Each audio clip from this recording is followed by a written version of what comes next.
Selamat pagi Bapak-Bapak, Ibu, FGP Man. Be strong in the Lord. Puji Tuhan, semuanya sehat. Pagi ini kita akan bicara turning point. Dalam temanya full gospel, akselerasi, level up. Kita perlu satu hal, yaitu turning point. Turning point itu apa? Turning point itu titik balik. Di dalam semua aspek kehidupan kita juga perlu turning point. Baik di dalam pekerjaan kita, bisnis, baik di dalam kesehatan, maupun di dalam pelayanan-pelayanan kita. Kita perlu turning point. Turning point itu adalah suatu momen di mana terjadi perubahan yang signifikan di dalam kehidupan kita. Itu turning point. Kehidupan kita itu bisa berubah untuk cara pandang kita, untuk arah hidup kita, itu perlu ada turning point. Kehidupan kita itu bisa mengalami turning point, titik balik itu kalau kita ini dalam fase krisis. Atau kita bangkit dari keterpurukan, atau kita lagi mempunyai semangat baru. Itu turning point bisa terjadi. Jadi kalau secara spiritual, secara roh, ada 4 hal yang sering kita lakukan. Yang pertama itu adalah mengeluh. Kita kalau berdoa itu kita mengeluh loh pada Tuhan. Tuhan, kenapa doaku enggak dijawab-jawab Tuhan? Engkau begitu jauh. Itu di dalam Mazmur 10 ayat pertama itu dikatakan, mengapa engkau berdiri jauh-jauh ya Tuhan, dan menyembunyikan dirimu dalam waktu-waktu kesesakan. Yang kedua, kita sering berdoa itu memohon. Di dalam Mazmur 22 ayat 12 dikatakan, janganlah jauh daripadaku sebab kesusahan telah dekat dan tidak ada yang menolong. Kita sering berdoa, Tuhan tolong, Tuhan tolong. Tuhan tolong keluarga kami, Tuhan tolong anak kami, Tuhan tolong pekerjaan-pekerjaan kami. Itu sering kita lakukan. Always. Good. Yang ketiga itu adalah percaya. Percaya kepada Tuhan. Kalau yang lahir sudah Kristen pasti percaya pada Tuhan. Semua orang yang duduk di sini pasti percaya pada Tuhan. Benar enggak? Tapi ada poin yang keempat, poin keempat itu adalah turning point, titik balik kita. Itu jarang-jarang kita lakukan. Di dalam Mazmur 77 ayat 3 dan 4 dikatakan, pada hari kesusahanku, aku mencari Tuhan. Malam-malam tanganku terulur dan tidak menjadi lesu, jiwaku enggan dihiburkan. Apabila aku mengingat Allah, maka aku mengerang. Apabila aku merenung, makin lemah lesulah semangatku. Jadi untuk yang poin 1, poin 2, poin 3 kita always lakukan katanya. Selalu kita lakukan. Tapi hanya 1 poin yang terakhir. Turning point itu kita tidak pernah atau jarang kita lakukan. Kalau kita tidak mengalami hal-hal yang seperti fase krisis atau apa, atau lagi apa tadi, lagi semangat baru, lagi bangkit dari keterpurukan, itu turning point terjadi. Tapi kalau kita hidup fine-fine aja, yang kita lakukan hanya 1 sampai 3.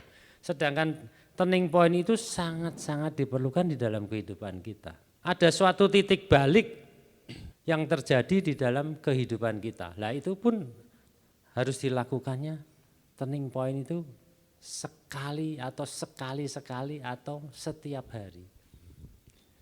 Istilahnya kita itu memperbarui hidup kita supaya arah tujuan hidup kita itu benar. Kalau pas tidak benar, kita harus ada turning point di dalam kehidupan kita.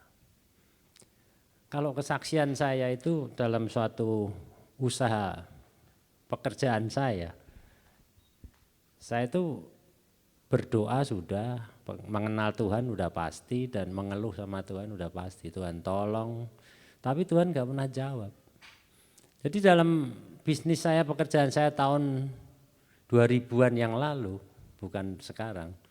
Yang lalu itu saya itu mengalami krisis. Kemudian kita kan kalau sebagai orang Kristen juga pasti berdoalah sama Tuhan, kita mohon pada Tuhan, kita berdoa, kita mengeluh dan percaya Tuhan udah pasti. Tapi bisnis saya enggak tambah baik, tambah jelek. Lama-lama tambah bangkrut. Nah ini kalau hubungannya dengan akselerasi, level up itu enggak nyambung sama sekali, saya punya malah level down, kan kira-kira begitu. Tidak tambah cepat naik tapi tambah cepat turun, saya punya pekerjaan akhirnya kan kolab, bangkrut saya. Nah tiga hal itu setiap hari saya lakukan, mungkin ya pagi lakukan, sore, malam kita lakukan, berdoa kepada Tuhan dan sebagainya.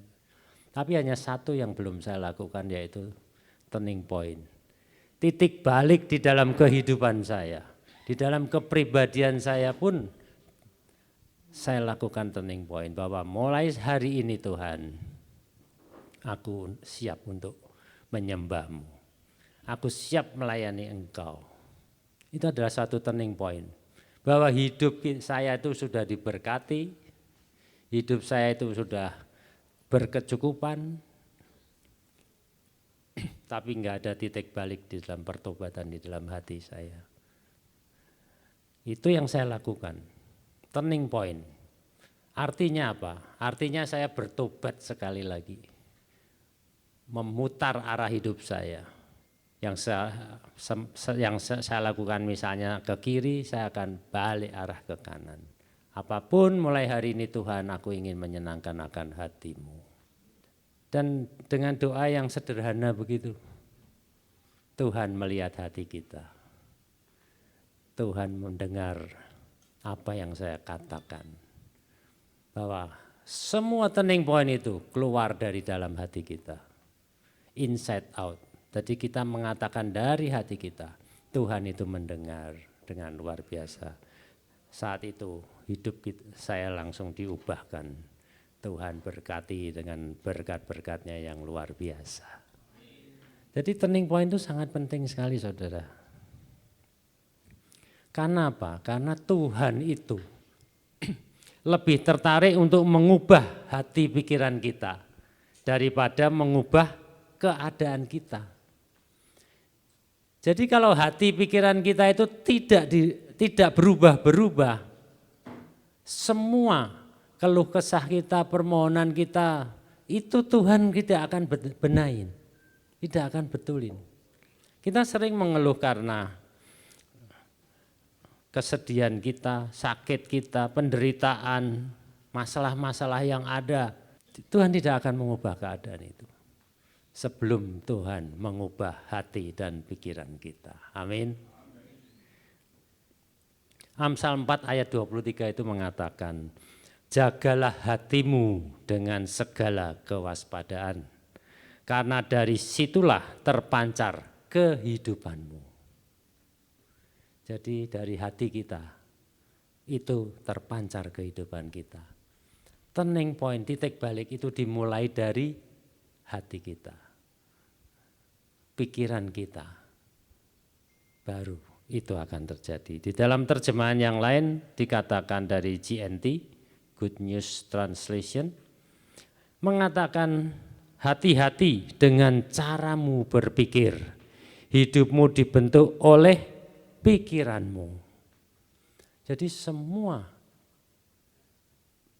kehidupan kita terpancar, terlihat dari hati dan pikiran kita. Itu yang Tuhan mau di dalam hidup kita. Karena tadi saya berkata 4 hal yang spirit di dalam kehidupan kita.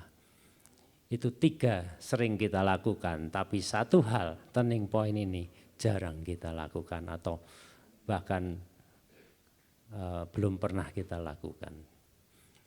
Kalau hidup kita fine-fine biasanya kita enggak akan ada turning point. Tapi turning point ini penting karena Tuhan melihat hati dan pikiran kita.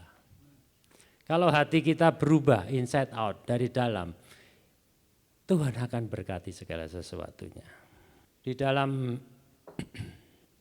dalam Lukas 15 ayat 17-18 itu dikatakan, lalu ia menyadari keadaannya, katanya, betapa banyaknya orang upahan Bapakku yang berlimpah-limpah makanannya, tetapi aku di sini mati kelaparan.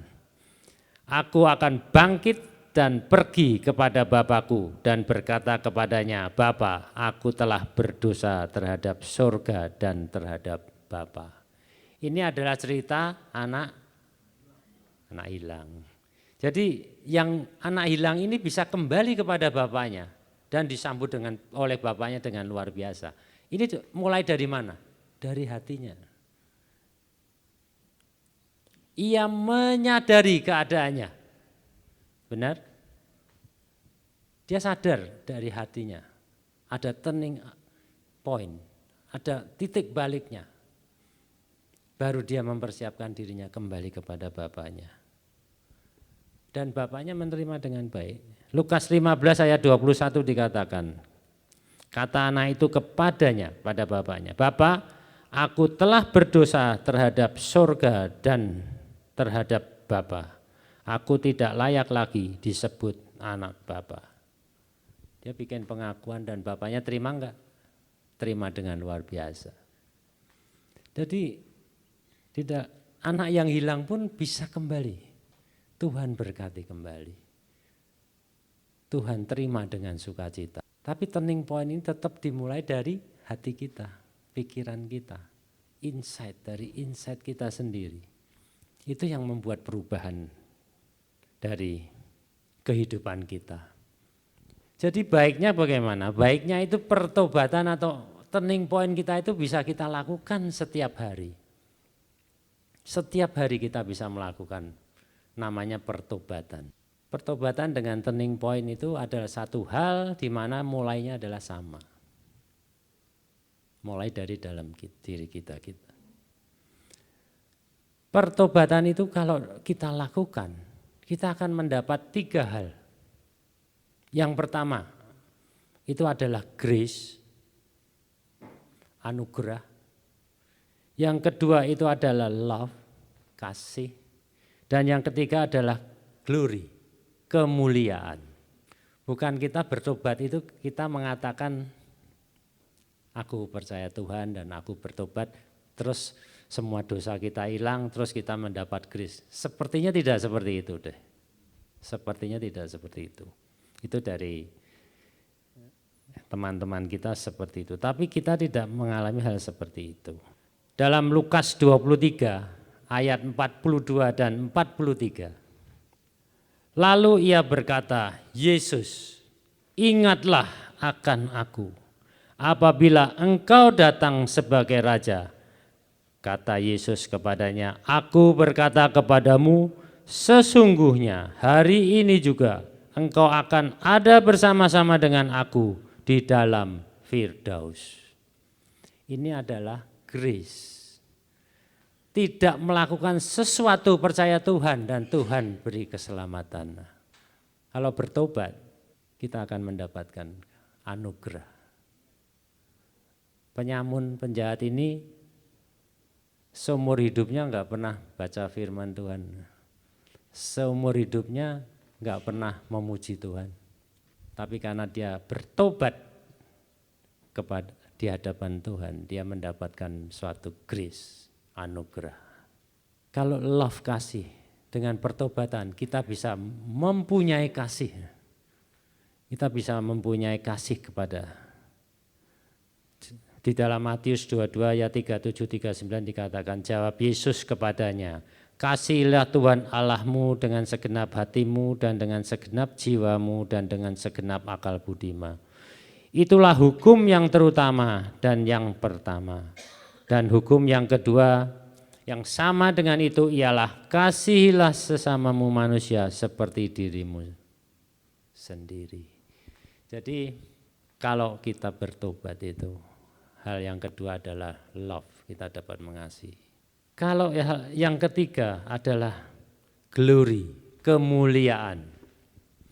Kemuliaan itu semuanya untuk Tuhan, bukan untuk diri kita.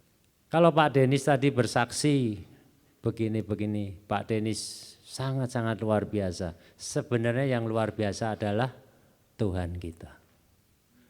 Glory, kemuliaan itu hanya untuk Tuhan. Itu yang Tuhan berikan kepada kita. Kemuliaan. Tapi kemuliaan yang kita terima itu adalah untuk Tuhan. Jadi dalam hidup kita itu sangat-sangat diperlukan turning point, titik balik awal dari kehidupan kita yang baru. Bahwa kita mengerti bahwa turning point itu sangat penting untuk mengubah segala kehidupan kita. Baik di dalam kesehatan kita, bisnis kita, pelayanan kita, semuanya itu perlu.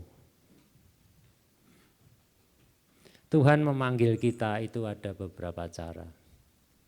Beda dengan cara yang di dunia dilakukan. Kalau dunia itu mengajak kita bertobat atau berbuat baik, itu kita pasti dihukum dulu. Kalau kita salah, baru bebas. Benar enggak? Karena banyak yang masuk penjara kan. Itu kan ditobatkan dulu baru diselamatkan. Tapi kalau pekerjaan Tuhan kita itu bukan bertobat dulu, tapi diselamatkan dulu baru bertobat. Ada amin enggak? Benar enggak itu? Selamatkan dulu baru bertobat. Yohanes 8 ayat yang ke-11. Yohanes 8 ayat 11 bisa? Ya ini saya bacakan. Jawabnya, tidak ada Tuhan. Lalu kata Yesus, aku pun tidak menghukum engkau. Pergilah dan janganlah berbuat dosa lagi mulai dari sekarang. Tahu ceritanya ini kan? Perempuan yang dianggap berzina. Jadi bukan dihukum dulu, tapi diampuni dulu. Baru perempuan ini bertobat dan memberitakan kabar baik. Kalau di dunia kebalik, dihukum rajam dulu atau dipukulin dulu, dicambuk dulu, baru dianggap sudah selesai dan dianggap sudah bertobat. Allah kita itu beda sama sekali. Bahwa apapun yang diperbuat, apapun yang kita perbuat, Tuhan ampuni dulu. Baru Tuhan berkati kita. Baru kita bertobat setelah Tuhan ampuni segala kesalahan kita. Kita bisa memuji, memuliakan Tuhan kembali. Kita bisa memuliakan Tuhan kembali. Tuhan memanggil anak-anaknya untuk percaya kepadanya itu ada beberapa hal. Ada beberapa macam, janganlah kita sampai dipanggil hal-hal yang beberapa macam itulah. Kita hanya satu macam aja, kita percaya kepada Tuhan. Coba bayangin kalau kita dikasih bisul di bawah kuku aja, kecil aja. Ya santangan. Coba gimana kita? Tiap hari kita mengeluh-ngeluh loh, sakitnya luar biasa, nggak bisa diapa-apain. Tuhan beri sedikit begitu aja, saya dan saudara pasti bertobat lagi. Jangan sampai seperti itu Tuhan. Tuhan panggil kita kembali. Udah lama nggak ke Tomang chapter ya toh, tahu-tahu ada bisul kecil di kuku gitu kan. Bukan nyumpahin, ini perumpamaan. Perumpamaan, jangan sampai kita diingatkan Tuhan dengan cara-cara yang seperti itu maksudnya. Jangan sampai. Jadi kalau kita harusnya setiap hari kita itu bisa memuji Tuhan. Kita bertobat, turning point itu dilakukan tiap hari dan kita bisa rajin-rajin ke Tomang chapter. Kan kira-kira begitu. Amin kan? Jangan sampai. Jangan sampai juga bisnis kita digoyang-goyang. Jangan sampai. Karena Tuhan memanggil saya yang kedua itu bisnis saya digoyang-goyang, bener bangkrut saya itu. Baru saya bisa kembali lagi. Teman seangkatan saya itu sudah hebat-hebat. Teman seangkatan saya. Tapi kalau sayanya jadi enggak jelas. Jadi dulu waktu anak-anak muda bertobat, tahun 79, itu ada namanya Malam Ekumene di Semarang. Itu anak-anak muda yang buat acara, anak-anak muda banyak yang bertobat, banyak yang kepenuhan Roh Kudus, dan ada sebagian gereja yang menyebut itu sesat. Karena anak-anak muda bangkit, itu saya ikut termasuk di dalamnya situ tahun 79. Jadi itu angkatannya Petrus Agung, itu adiknya Pak Ardian, Jimmy Untoro, Billy Sindoro, Andreas Nawawi, kita punya teman, itu seangkatan semua sama saya bertobatnya. Itu orang-orang Semarang semua. Tapi yang lain sudah jadi pendeta besar, saya masih begini-begini aja. Karena apa? Karena ada fase yang hilang di tengah itu. Masih pendekar aja. Jadi, nah makanya saya bilang pada pertobatan turning point saya yang kedua itu usaha saya itu digoyang-goyang, baru saya balik lagi untuk masuk ke dalam pelayanan Tuhan. Kalau enggak mungkin saya sudah jadi anak yang hilang, benar-benar hilang. Itu yang sangat diperlukan, jangan sampai, ini kan tadi saya bilang, jangan sampai kita ada bisul di bawah kuku, jangan sampai pekerjaan-pekerjaan kita digoyang-goyang. Kita tetap harus ada turning point. Itu cukup sekali saya digoyang-goyang jatuh bangun, itu cukup sekali. Jangan sampai kedua kali, ketiga kali. Tuhan sih pasti tolong, katanya begitu. Tapi kan kita tidak bisa mencobai Tuhan dengan seperti itu. Jadi saya cerita tahun 79 itu anak-anak muda ditobatkan dengan Tuhan dengan luar biasa. Tiba-tiba Roh Kudus itu turun, tiba-tiba anak muda segitu banyaknya itu bertobat. Itu luar biasa sekali saya lihat. Karena saya memang tahun 79 itu saya belum Kristen. Sekolahnya saya Katolik tapi saya belum Kristen. Saya nggak percaya, saya percaya kepada Tuhan tapi saya bukan orang yang ke gereja. Karena keluarga saya bukan keluarga Kristen. Yang ngajak ke anak-anak muda itu adalah dulu pacar saya. Yang sekarang istri saya gitu. Jadi diajak, ayo ke ini ada namanya KKR ya, Malam Ekumene, kita datang yuk katanya.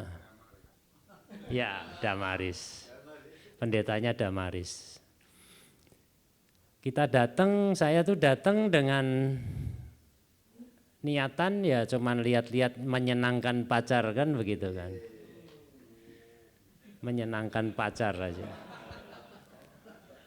Karena kalau enggak Kristen saya enggak boleh merit, katanya begitu. Jadi tidak seagama enggak boleh sama keluarga ya, pacar saya itu. Jadi mau enggak mau saya harus nganterin ke gereja. Nganterin bukan nganter tinggal, nganter ikut masuk kita mendengarkan. Tapi belum saatnya pulang, kita pulang. Supaya enggak macet katanya begitu. Pendeta Damaris itu pada saat selesai khotbahnya apa saya enggak ingat sama sekali karena saya enggak mendengarkan. Cuman terakhir itu ada panggilan anak-anak yang ingin mengenal Tuhan, maju ke depan, ingin bertobat istilahnya begitu. Maju ke depan gitu. Terus nyanyi. Lagunya itu saya masih ingat, Bangkit Sion Bangkit. Ada yang bisa enggak? Dia nyanyi lama banget nih, Damaris.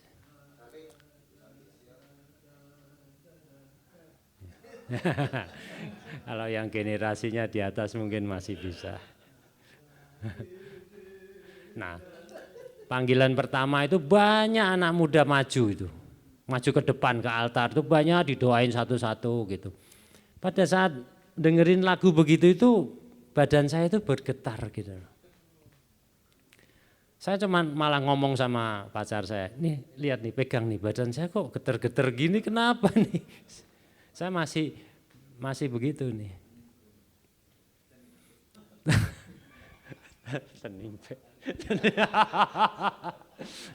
Tapi hal itu terjadi bukan satu kali. Setelah selesai Damaris masih bicara, pendeta kita. Damaris masih bicara, saya masih mau manggil sekali lagi, dia bicara gitu. Dia nyanyi lagi, bangkit Sion, bangkit gitu kan. Anak-anak muda maju lagi, banyak lagi. Nah pada saat panggilan begitu tuh badan saya getar lagi. Kalau sudah selesai enggak getar lagi, tapi pada saat dengar lagu begitu getar lagi. Saya masih ngomong lagi sama istri saya, ini badan saya getar lagi nih, ada apa nih? Oh pacar ya. Iya maaf. Banyak koreksi berarti banyak yang dengerin saya ngomong. Oke. Tapi saya dalam hati berkata, ini kan sudah panggilan kedua. Mana mungkin ada yang ketiga. Saya bilang sama pacar saya, kalau ini ada panggilan ketiga dan badan saya getar-getar, saya mau maju, saya bilang begitu. Itu dari hati saya ngomong begitu. Benar udah selesai, udah damai sejahtera, saya udah selesai, getar-getar sudah enggak ada. Terus Damaris ini juga ngomong apa ini itu lagi. Dia bilang masih ada lagi, saya mau panggil sekali lagi, katanya begitu. Saya dalam saat itu saya berkata apa? Saya berkata mati aku. Saya berkata begitu, mati aku, ada panggilan lagi, katanya begitu. Dan benar, mereka nyanyi lagi, badan saya getar lagi dan saya akhirnya maju ke depan. Dari hati saya sendiri. Maju ke depan, tumpang tangan, melepaskan segala sesuatu beban, dan saya bertobat saat itu. Jadi tahun 79 pertobatan saya itu bareng-bareng dengan bos-bos, tokoh-tokoh kita semuanya. Itu yang membuat awal. Tapi dalam perjalanan pelayanan saya itu sudah banyak. Tapi dalam perjalanan karena pekerjaan saya diberkati dengan luar biasa, saya tidak melayani Tuhan lagi. Waktunya enggak ada, banyak bekerja. Hal inilah yang saya sayangkan. Hilang dari jalur pelayanan, 100% kerja, dan Tuhan habiskan tahun 96. Tuhan habiskan semuanya. Dari itu tahun 2002 saya baru kembali untuk melayani Tuhan lagi. Tapi teman-teman saya sudah senior semuanya di atas. Luar biasa sekali Tuhan pakai kita semua yang ada di sini dengan luar biasa. Tuhan Yesus memberkati kita pagi ini. Amin.